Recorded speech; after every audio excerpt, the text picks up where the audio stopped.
This program will examine the properties of transition elements. First of all, what's meant by a transition element? Transition elements, who in either their atomic or in their related cation form, have incomplete d sublevels. Let's take a look at several elements from the d block of the periodic table. First of all, I'll start with iron.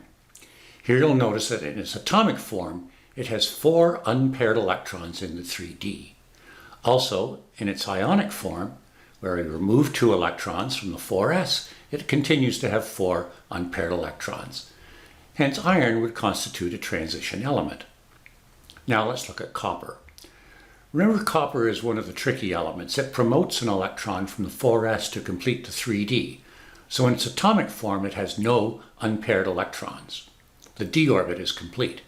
However, when we form a +2 ion and remove 2 electrons, it now has 1 unpaired electron and would therefore be a transition element.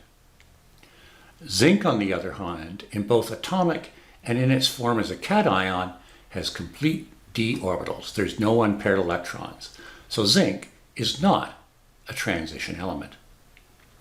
Let's look at some of the properties of these transition elements. First of all, they're relatively high melting when you compare them to alkali metals and alkaline earths.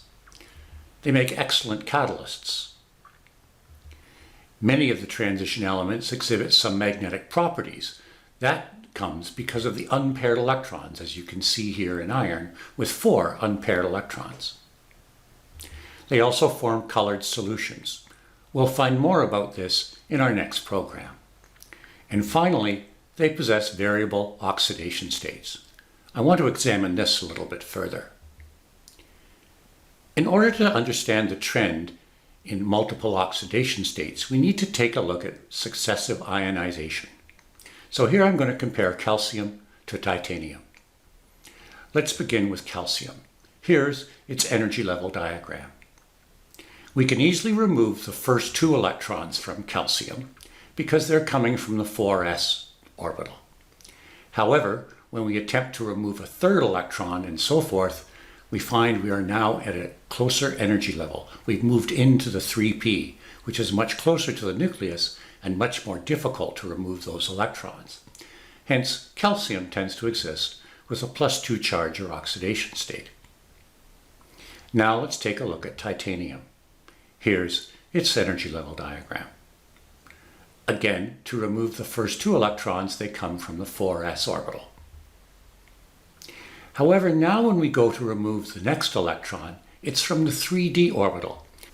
This orbital is similar in energy to the 4s, so there's not a big jump in energy.